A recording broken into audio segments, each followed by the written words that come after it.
உலக மக்கள் எல்லோருக்கும் வணக்கம். நான் உங்கள் ஜி கோபால் பேசுகிறேன். இன்னைக்கு நம்ம எதை பத்தி பேச போறோம்னா, சனி பகவானுடைய வக்கர பயிற்சி. இந்த சனி பகவானுடைய வக்கர பயிற்சி ஆப்பட்டது ஜூன் மாசம் 29ஆம் தேதி 11:28 சாயந்தரம் ஆரம்பிச்சு நவம்பர் மாதம் 15ஆம் தேதி 6:50 PM இந்த வக்கர பயிற்சி முடிவடைகிறது. இந்த சனி பகவான் ஆப்பட்டது இப்ப கும்பத்துல இருக்கிறாங்க. கும்பத்துல இருந்து போரட்டாதி நட்சத்திரம் வாயிலாக டிராவல் பண்ணுவார். அப்ப குரு பகவானுடைய நட்சத்திரம். அப்ப அந்த குரு மாதிரி செயல்படுவாரு.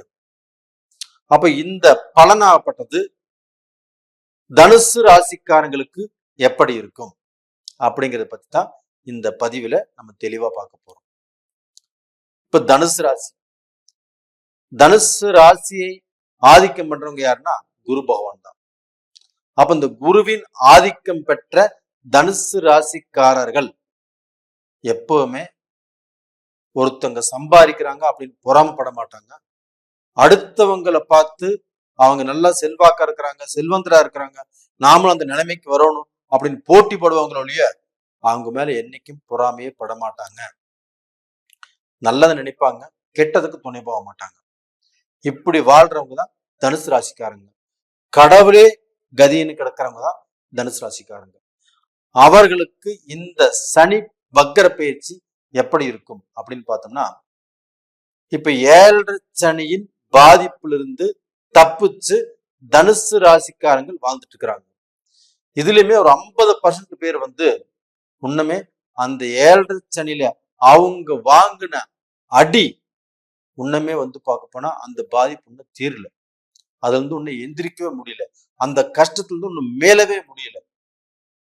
அப்ப எப்படா நம்மளுக்கு இந்த கஷ்டம் தீரும் அப்படின்னு இன்னும் ஒவ்வொரு நாளும் எதிர்பார்த்து தான் வாழ்ந்துட்டு இருக்கிறாங்க.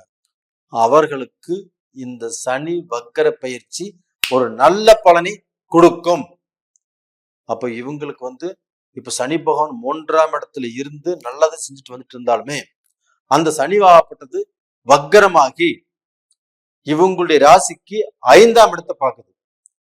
இப்ப அந்த 5ஆம் இடம் என்பது என்னன்னா, இவங்களுடைய வம்பு வழக்கு, பூர்வீக சொத்து சம்பந்தப்பட்டது, இவங்களுடைய உயரிய வாழ்க்கை சம்பந்தப்பட்டது. அப்ப இவங்களுக்கு இருக்கக்கூடிய அந்த வம்பு வழக்குகள், இவங்க மேல யாராவது கேஸ் போட்டிருந்தாலும் அந்த கேஸுங்கிறது கண்டிப்பாக பைசலுக்கு வரும். கோர்ட்டு கச்சேரி பிரச்சனை இருந்தாலும் கண்டிப்பாக தீரும். பூர்வீகம் சம்பந்தப்பட்ட பிரச்சனைகள் இருந்தாலும் அதுவும் தீர்வுக்கு வரும். இது போக பாத்தீங்கன்னா அவங்களுக்கு 9ஆம் இடத்தை சனி பகவான் பாக்குறாங்க. அப்ப அந்த சனி பகவான் ஆப்பட்டது வக்கர கதியிலிருந்து 9ஆம் இடத்தை அந்த சனி பகவான் பாக்குறதுனால கண்டிப்பாக இவங்களுக்கு ஒரு இக்கட்டான சூழ்நிலை, ஒரு கஷ்டமான சூழ்நிலை. இந்த கஷ்டம் எப்போ விடுதலை ஆகும் அப்படிங்கிற விஷயத்துலதான் ரொம்ப ஸ்ட்ராங்கா இருக்கிறாங்க. அப்ப பெண்ணால பிரச்சனை, நண்பர்களால பிரச்சனை, சூதாட்டத்துல மாட்டினவங்க நிறைய பேரு, அது போக தொழில் சரியில்லை அப்படின்னு பார்க்கணும் இன்னுமே புலம்பிட்டு இருக்கிறாங்க ஒரு சிலர். அவங்க எல்லாத்துக்குமே இந்த 9ஆம் இடத்தை சனி பகவான் பார்க்கறதுனால கண்டிப்பாக சனி நியாயவான். அப்ப சனிங்கிறது பார்க்கணும் ஒரு நீதிமான். அப்போ அவங்க 9ஆம் இடத்தை பார்க்கறதுனால அப்ப நேரு வழியில போறவங்க, நேரு வழியில பயணம் செய்யறவங்க, நேரு வழியில பிசினஸ் பண்றவங்க, இவங்க எல்லாத்துக்குமே அந்த சனி பகவானுடைய பார்வை ஒரு நல்ல மாற்றத்தை கொடுக்கும், ஒரு நல்ல திருப்பத்தை கொடுக்கும், ஒரு நல்ல முன்னேற்றத்தை கொடுக்கும். கண்டிப்பாக தனுசு ராசிக்காரங்க நல்லா இருப்பாங்க. அப்ப தனுசு ராசியில பிறந்த ஆண்களாகட்டும் பெண்களாகட்டும் இந்த பீரியட்ல இந்த சனி பகவானுடைய வக்கர கதியில கண்டிப்பாக அவங்களுக்கு ஒரு வெளிச்சம் வரும். அப்ப இந்த சனி பகவானுடைய அனுகிரகமாகப்பட்டது நல்லா இருக்கும். இதோடு பாத்தீங்கன்னா உங்களுக்கு ரிஷப ராசியில இருக்கக்கூடிய அந்த குரு பகவான் தனுசு ராசிக்கு 10ஆம் இடத்தை பாக்குறாங்க 5ஆம் பார்வையாக. அந்த 10ஆம் இடம் என்பது என்னன்னா தொழில் ஸ்தானம். அந்த குரு பகவான் 10ஆம் இடத்தை பார்க்கறதுனாலையும் அந்த சனி பகவான் போரட்டாதி நட்சத்திரத்தின் டிராவல் பண்றதுனாலையும் அந்த குரு பகவானாப்பட்டது 10ஆம் இடத்தை பார்க்கறதுனாலையும் அந்த தனுசு ராசிக்காரங்களுக்கு 10ஆம் இடம் என்பது தொழில் ஸ்தானம். அப்ப தனுசு ராசியில பிறந்தவங்க எப்படிப்பட்ட படிப்பு படிச்சு பட்டம் வாங்கி அந்த எவ்வளவு உயரிய பதவியில் இருந்தாலும் அந்த பதவியில கொஞ்சம் சிக்கல், கொஞ்சம் குழப்பம், கொஞ்சம் வேதனையில் இருக்கிறாங்க. அப்ப அந்த வேதனை எல்லாமே தீர்ந்து, அந்த வேலையில் இருக்கக்கூடிய பிரச்சனைகள் தீர்ந்து, இவங்க தொழிலில் இருக்கக்கூடிய பிரச்சனைகள் தீர்ந்து, இந்த காலகட்டத்துல கண்டிப்பாக தனுசு ராசிக்காரங்கள் வேலையில நல்லா இருப்பாங்க. அவங்க செய்யக்கூடிய பிசினஸ்ல நல்லா இருப்பாங்க. அவங்க செய்யக்கூடிய தொழில்ல நல்லா இருப்பாங்க. அவங்க செய்யக்கூடிய வியாபாரத்துல நல்லா இருப்பாங்க. அப்ப இதுல எல்லாமே பணம் போட்டோம், எடுக்க முடியல, எங்களுக்கு நஷ்டம் அப்படின்னு சொல்லிட்டு இருந்தவங்க எல்லாருமே இந்த காலகட்டத்துல கண்டிப்பாக நல்ல நிலைமைக்கு வருவாங்க. அவங்களுடைய நிலை மாறும், அவங்களுடைய கஷ்டம் தீரும். இது உறுதியாக நடக்கும். அது போக அதே குரு பகவானாகப்பட்டது இவங்களுடைய 12ஆம் இடத்தை பாக்குறாங்க. அது சனி பகவானும் இவங்களுடைய 12ஆம் இடத்தை பாக்குறாங்க. அப்போ இவங்களுக்கு விரய செலவுகள் வரக்கூடிய காலகட்டம். அப்ப அந்த விரய செலவுகள் அப்படின்னா கெட்ட ஸ்தானத்தில் எடுத்துட்டோம்னா கண்டிப்பாக வண்டி வாகனத்தினால விபத்து சம்பந்தப்பட்ட விஷயங்கள் நடக்கிறதுக்கு வாய்ப்பு இருக்குது. அப்போ வண்டியை ரேஸ் பண்ணி ஓட்டாதீங்க. அப்போ வண்டியில பார்க்க போனா ஒரு ரேஸ் டிரைவ் வேண்டாம். புதுசா வண்டி வாங்கினவங்க அந்த வண்டி எடுத்துட்டு அதிகமான வேகத்துல போகாதீங்க. ஒண்ணு. அது போக பார்க்க போனா அந்த விரைய செலவுகளை சுப விரைய செலவுகளாக மாத்திக்கோங்க. ஏன்னா அங்க குரு பாக்குறதுனால இந்த மாதிரி நடக்கிறதுக்கும் வாய்ப்புகள் இருக்குது. அப்ப டோட்டலா பாத்தீங்கன்னா தனுசு ராசியில பிறந்தவங்க ஒரு அடிபட்டு அதுல பாதிக்கப்பட்டு அப்புறம்தான் நல்ல நிலைமைக்கு வருவீங்க. அப்ப அந்த குரு பகவான் ஆப்பட்டது உங்களுக்கு காப்பாத்தி கொடுத்துருவாரு. அப்ப அது போக அந்த 2ஆம் இடத்தையும் அந்த குரு பகவான் பாக்குறாங்க.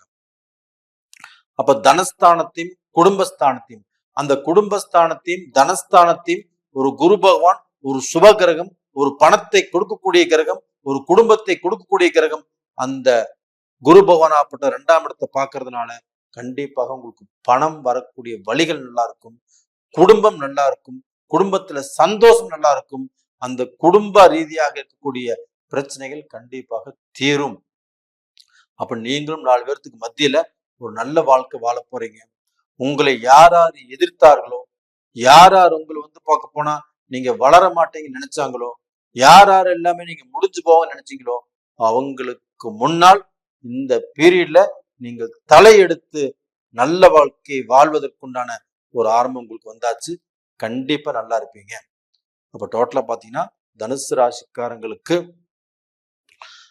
இந்த 12ஆம் இடத்தை குரு பாக்குறதுனால இப்ப குரு பலன் இல்லை.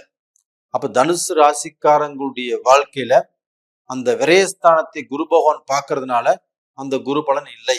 ஆனா அதே சமயத்துல குடும்பஸ்தானத்தையும் குரு பகவான் பாக்குறதுனால கண்டிப்பாக உங்களுக்கு புதுசா ஒரு குடும்பத்தை உருவாக்கி கொடுப்பாரு.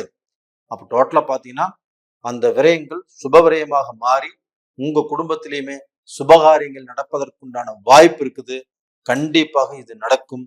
அப்ப டோட்டலா பாத்தீங்கன்னா யாராருக்கெல்லாமே தனுசு ராசியில பிறந்து ஆணாகட்டும் பெண்ணாகட்டும் யாராருக்கெல்லாமே திருமணம் ஆகலின்னு நினைக்கிறீங்களோ அவங்களுக்கு இந்த பீரியட்ல திருமணம் ஆகும், புதுசா குடும்பம் உருவாகும், அந்த திருமணங்களும் சந்தோஷமாக நடக்கும், நீங்கள் ஆசைப்பட்ட இடத்திலேயே கண்டிப்பா நடக்கும்.